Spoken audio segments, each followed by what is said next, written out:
भगवान से अर्जुन एक प्रश्न करते हैं कि प्रभु आप बताइए कि धरती पर जितने भी जीव आपने उत्पत्ति की है, जो भौतिक जगत के जीव हैं, जो प्रकृति हैं, उन जीवों में आप तरह तरह के जीव क्यों बनाया है? जैसे किसी को मनुष्य बना दिया, किसी को कुत्ता बना दिया, किसी को पक्षी बना दिया, किसी को पेड़ पौधे बना दिया। तो भगवान ने यहाँ स्पष्ट कहा है कि अध्याय 13 के श्लोक 21 में कि यहाँ पे जितने भी जीव बनाए हैं पृथ्वी के ऊपर, ये 84 लाख योनि है। उसमें मनुष्य भी एक योनि है। तो मनुष्य योनि को प्राप्त करने के लिए बहुत संघर्ष करना पड़ता है, बहुत सारे अच्छे कर्म करने पड़ते हैं। कितने जन्मों के बाद तब जा करके मनुष्य का योनि प्राप्त होता है। और ये मनुष्य योनि प्राप्त करने के जीवों को बहुत सारे बहुत सारे योनि से गुजरना पड़ता है, क्योंकि मनुष्य योनि प्राप्त करने के लिए आपके अंदर के जितने भी प्रवृत्तियां हैं, गलत प्रवृत्तियां हैं जो आपको नुकसान पहुंचाने वाले हैं, वो सारे प्रवृत्तियों को मैं स्पष्ट रूप से हटा देता हूं। भगवान ने अर्जुन से फिर कहा, जिसका अध्याय 14 श्लोक 5 में है कि जितने भी पृथ्वी पर जितने भी जीव हैं, इन जीवों को मैं तीनों गुणों से युक्त रखता हूं, उसके बाद जन्म देता हूं। तीनों गुण मतलब हर जीव को जब उत्पत्ति होती है ना, तो उसमें सतोगुण रहता है, उसमें तमोगुण रहता है, उसमें रजोगुण रहता है। तीनों गुण से भरा रहता है, तब उसकी उत्पत्ति होती है।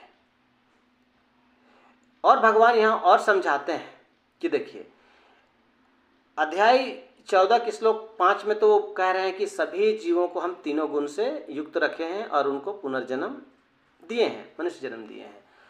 तो उन्होंने श्लोक 6 में कहा है कि सतोगुण। देखिए, अब सतोगुण के अंतर्गत उन्होंने जो व्यक्ति सत्य कर्म किया और उस सत्य कर्म से वो बहुत खुश है, भगवान को ध्यान किया नहीं किया अलग चीज़ है, लेकिन अगर वो सत्य कर्म कर रहा है और सत्य कर्म करते करते वह स्वर्ग को प्राप्त हो जाता है। उदाहरण के तौर पर देखिए, एक डॉक्टर देखिए, एक दार्शनिक देखिए, एक राजनेता देखिए, एक कवि देखिए, एक अच्छे शिक्षक देखिए, एक वैज्ञानिक देखिए, या फिर जो भी व्यक्ति सत्य कर्म करते, सच्चाई पर चलते हुए चलते अच्छे कर्म करते, दूसरे को भलाई करते और ये सत्य गुण में पूरे बंधे हैं, इसके अलावा कोई कार्य नहीं करते, अपने कर्म को करते करते यदि उनका कर्म पर ही सारा कुछ हो गया और उनकी मौत हो जाती है, समझे, तो स्वर्ग चले जाते हैं। भगवान ने कहा है कि जो भी लोग इस धरती पर जो उत्पत्ति हुए हैं उनको तीनों गुण से युक्त है। अब उन्होंने अगर अपने कर्म को सात्विक कर्म पर अपने सार्थक कर्म बना दिया और धीरे धीरे उनका कर्म वहाँ पर सात्विक हो गया, मौत से पहले जब मृत्यु आती है उससे पहले भी उसका कर्म सात्विक है, तो वह स्वर्ग को जाता है। और जब उसकी उत्पत्ति होती है ना, तो एक अच्छे कुल में होता है, एक अच्छे खानदान में होता है। और जब अच्छे खानदान में होगा, अच्छे कुल में होगा, तो सुखी ऑटोमेटिक रहेगा। तो सुखी इसलिए रहेगा क्योंकि पुनर्जन्म है। इस जन्म में जितने वो कर्म किया ना, उसका वो फल नहीं ले पाया पूरा, इसलिए उसको एक अच्छे घर में, एक अच्छे परवरिश में पैदा लेता है और वो फिर डेवलप करता है। आज हम लोग उदाहरण के तौर पर देखिए कि कोई लोग जो होते हैं ना, कि कम उम्र में या फिर छोटे ही उम्र में, छोटे ही समय में, कम ही समय में बहुत ज़्यादा तरक्की कर जाते हैं, फेमस हो जाते हैं, बड़े हो जाते हैं। तब हमें लगने लगता है कि अरे कम उम्र में, एकदम छोटे समय में ये बहुत बड़ा आदमी बन गया। उस पर विचार करने लगते हैं हम, उस पर हमें ये सामने लगती है कि हम तो भाई इतने दिन से मेहनत कर रहे हैं, फिर भी हम नहीं डेवलप कर पा रहे हैं, और वो पीछे आया और बहुत बड़े हो गए। तो भैया यहाँ पे भगवान ने स्पष्ट कहा है, अध्याय 14 के श्लोक 6 में स्पष्ट कहा है कि जो सतोगुण होंगे वो सत्य कर्म करते करते अपने इस धरती पर वो जो मनुष्य जन्म था, उस मनुष्य जन्म को छोड़ा है। तो जितने भी उसके जो कर्म कमाए, जो कर्म होंगे ना, उसकी पूर्ति वो भोग नहीं पाए थे। तो भगवान अगले जन्म उसको का फिर से उसका जो उसका कर्म था, उसका जो फल था, वो भगवान फिर दे देते हैं उनको। इसीलिए तो इतना जल्दी हो पाता है। अन्यथा भगवान सबको पैदा करता है, सबके माँ बाप अच्छे परवरिश करने की कोशिश करते हैं, हर परिवार में चाहता है कि उसका बच्चा सब कोई परवरिश बेहतर जैसे अच्छा से अच्छा हो सके करने की कोशिश करता है। तो ये उसका पूर्व जन्म का है। भगवान ने ये कहा है, अर्जुन को समझाया है। अन्यथा तो भगवान तो सबको पैदा किए हैं, ये कर्म का फल है। अन्यथा तो कौन चाहेगा कि हम गरीब घर में पैदा ले? कोई नहीं चाहेगा। कौन चाहेगा कि हम दुख घर में पैदा ले? कोई नहीं चाहेगा। अब यहाँ पर छोटा सा उदाहरण, आपको एक फिर उदाहरण बताता हूँ कि किसी घर में 2 लड़कियों का जन्म हुआ है। अब 2 लड़कियों का अगर जन्म हुआ है तो आप समझ लीजिए, किसी को एक अमीर घर में बहुत सुख सुविधाओं के घर में विवाह हो गया और एक छोटे गरीब घर में विवाह हो गया। एक कष्ट बहुत ज़्यादा झेल रही है और एक बहुत ऐशो आराम के साथ ज़िंदगी जी रही है। क्या गलतियाँ बताइए? कुछ गलतियाँ नहीं है। दोनों एक ही माँ बाप के संतान हैं। दोनों को उस प्रकृति, उस परम पिता ने ही पैदा किया है। बस कर्म का फर्क है। एक ने उस मनुष्य जन्म में या फिर मनुष्य जन्म का जो बेहतर जीवन जिया होगा, सात्विक जीवन जिया होगा, उसको तो भगवान वहाँ पर भेजेंगे ना, क्योंकि उसका जो कर्म किया है ना, उसका फल भगवान के पास है। भगवान किसी के फल नहीं रखते हैं। भगवान ने गीता में ये भी तो कहा है कि आप कर्म करिए, फल की चिंता ना करें, फल तो मेरे पास में है। तो इस पर हम बहस नहीं कर सकते हैं, क्योंकि अपने अपने कर्मों का फल भोगने के लिए लोग ऐसे अपने अपने प्रवृत्ति के आधार पर, अपने अपने गुण के आधार पर वो जन्म लेते हैं।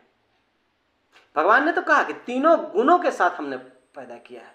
अब यहाँ पर बात आती है कि तीनों गुण कैसे डेवलप होंगे।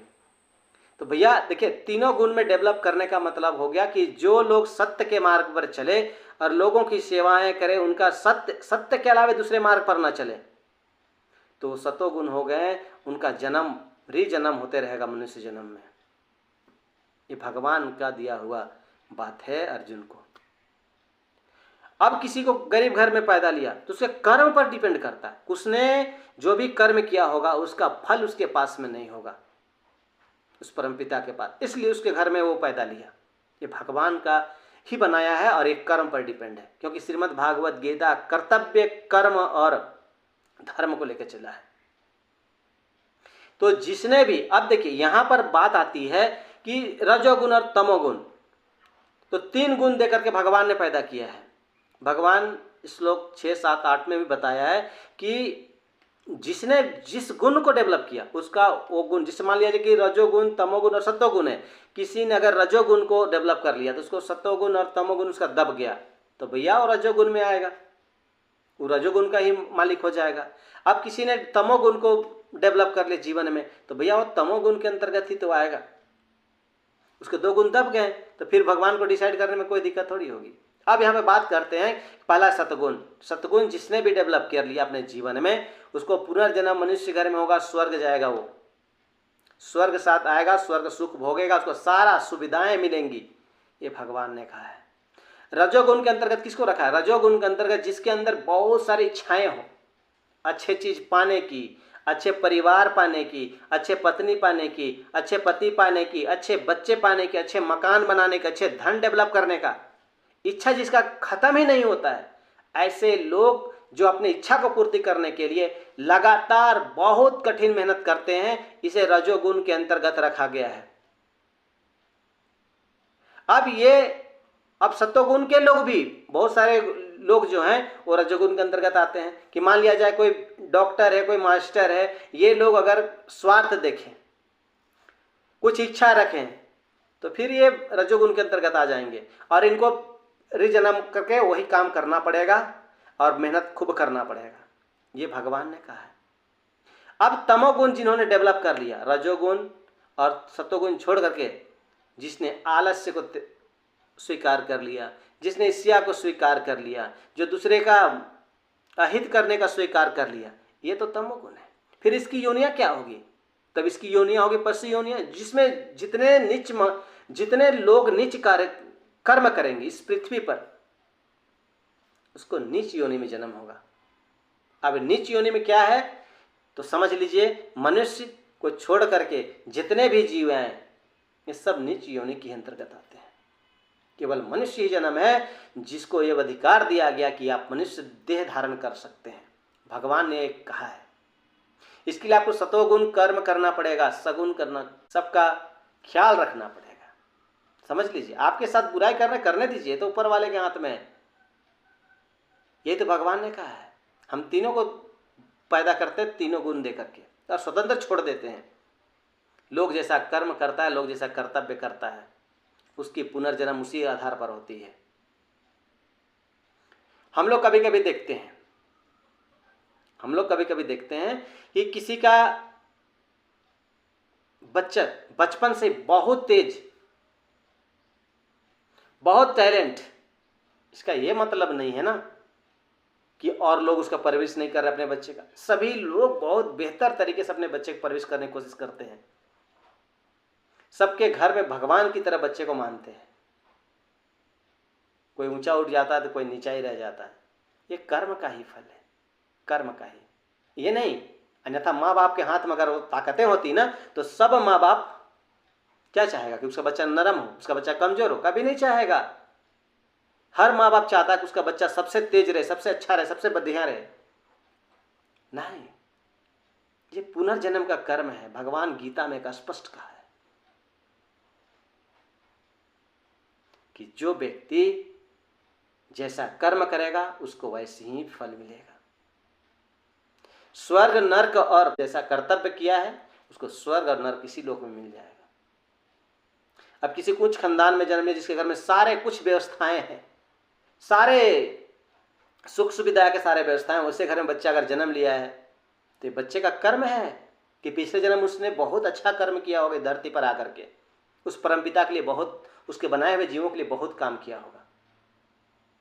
इसी तो ऐसे घर में, तो ऐसा घर में जन्म लेना मतलब स्वर्ग ही तो है। कि भगवान के बनाया हुआ है कि आप इस जीवन में जैसे कर्म करेंगे आपको फल उसी आधार पर भोगना पड़ेगा। मनुष्य जन्म पाने के लिए बहुत मेहनत करना पड़ता है, बहुत मेहनत, कई कई योनियों से गुजरना पड़ता है। हाँ, अगर आप चाहते हैं कि भगवान के पास मैं बार बार ना जन्मूं, तो भगवान ने इसका भी एक रास्ता बताया है कि रजोगुण, तमोगुण और सत्वगुण, इन तीनों गुणों से मत बंधो, इन गुणों से मत बंधो, ये 3 गुण से ऊपर उठ जाओ। इस 3 गुण से ऊपर उठने का एक ही मात्र बता, सत्वगुण, रजोगुण और तमोगुण, इन तीनों गुणों में आप अगर बंधे रह रहे हैं तो इस धरती पर पुनर्जन्म होता रहेगा आपका। और इन पुनर्जन्म से अगर आपको बचना है तो भगवान ने कहा है कि इन तीनों गुणों से ऊपर उठ जाओ और सब कुछ मुझे सौंप दो।